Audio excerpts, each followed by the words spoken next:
You head out to the coop the same way you do every morning. Coffee in one hand, egg basket in the other. The sun is barely up over the fence line. But when you lift the lid on the nesting boxes, something is off. One egg where there should be 4. Maybe 2 where there should be 6. Maybe none at all. You stand there for a second, trying to remember. Did you already collect today? No. Did the dog get in there? No. Yesterday was normal. Today is not. Most backyard keepers see this, blame the season, throw a light in the coop, and hope it sorts itself out. And sometimes, that waiting costs them a hen, or a whole month of production. Because a sudden drop in laying is one of the clearest signals, and it is almost never just about daylight. Here is what your hens are actually telling you, and exactly what to check before you do anything else. Your flock does not change behavior randomly. Every shift, including a sudden stop in laying, is a response to something specific in their world. Sometimes it is something obvious. More often, it is something you have walked past 5 times this week and never registered.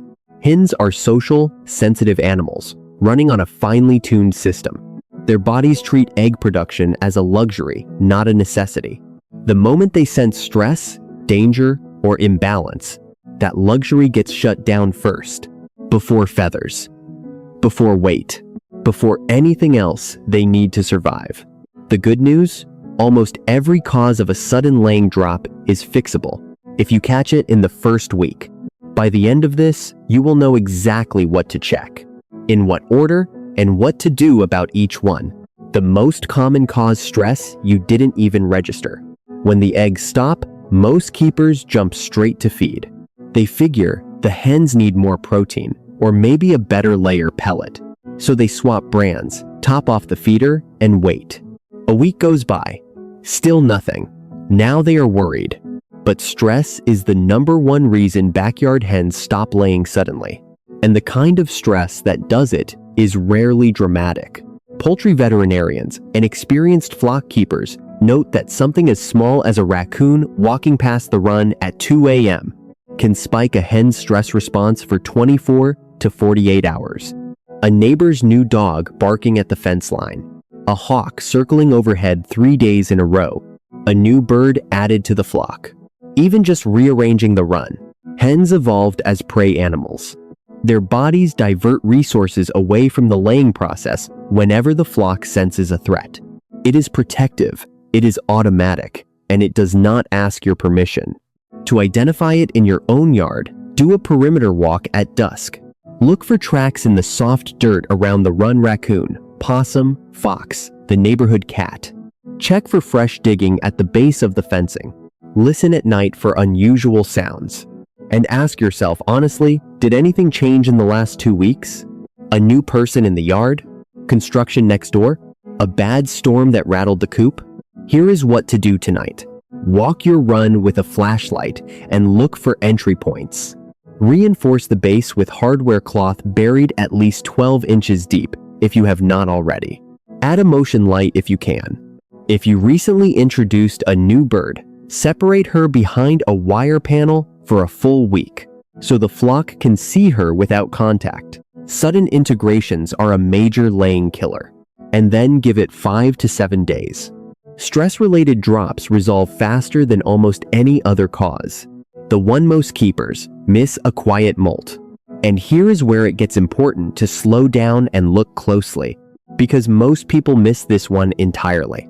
Most keepers know about fall molt, the obvious one, where feathers carpet the run and the hens look half naked for 3 weeks. What they miss is the partial molt, a quiet molt, the kind where a hen drops just enough feathers around her vent and tail that you have to be looking for it. When a hen is regrowing feathers, her body needs every gram of protein she eats just to rebuild. Feathers are roughly 85% protein. The laying process gets switched off the moment that demand kicks in, and it stays off until the new feathers come in. This happens most often in late summer and early fall as the days shorten, but a partial molt can be triggered by stress, illness recovery, or a sudden temperature swing at any time of year. To identify it, pick up your hens one at a time tonight. Run your hand gently down the back, the tail, the wings. Look for pin feathers, those waxy, blood-filled new feathers coming in. Check the run floor and the corners of the coop for small clusters of fluff or stiff feathers. Look at the comb. A molting hen's comb often goes pale and shrinks slightly. If it is a molt, you cannot rush it. What you can do is help. Switch from a standard layer feed at 16% protein to a higher protein feed, 20 to 22% for about 4 to 6 weeks. Cut back on scratch and treats, which dilute the protein density of their diet. Add scrambled eggs or mealworms a few times a week. The feathers will come in faster, and laying will resume on its own when her body is ready. What to check next: feed, water, and daylight. Most backyard keepers mistake a feed problem for a hen problem, but the difference matters a lot, and here is how to tell. Hens need a steady supply of 3 things to lay consistently: clean water, the right feed, and enough light. Take any one of those out for even a couple of days, and production drops fast. Start with water. Walk to the waterer right now in your head. When did you last scrub it? Not refill scrub. Algae and biofilm build up on the inside of plastic waterers within a week, especially in summer heat, and hens will drink less when the water tastes off. Less water means fewer eggs. An egg is roughly 75% water. There is no production without intake. Then check the feed. If you switched bags recently, look at the protein percentage. If you topped off an old bag with a new one, the bottom layer might be stale. Layer feed loses nutritional value after about 4 weeks once it is open, especially in humidity. And if you free range a lot, your hens may be filling up on yard greens and bugs, and skipping the balanced feed entirely. Calcium is the other big one. Hens need oyster shell available free choice in a separate dish, not just what is in the layer pellets. And then there is daylight. Hens need roughly 14 hours of light to maintain steady production. From late October through February, in most of the country, natural daylight falls below that threshold. Many keepers choose to let the flock take a winter break. That is a perfectly fine decision. But if you want eggs through winter, add a single low-watt bulb on a timer set to come on before dawn, never at dusk. Adding light at dusk confuses their roosting cycle and creates more stress than it solves. When it becomes serious, the red flags you don't wait on. And here is the part most keepers don't find out until it is too late. Sometimes a sudden stop in laying is not stress, not molt, not feed. Sometimes it is one bird who is sick, and the rest of the flock is responding to her.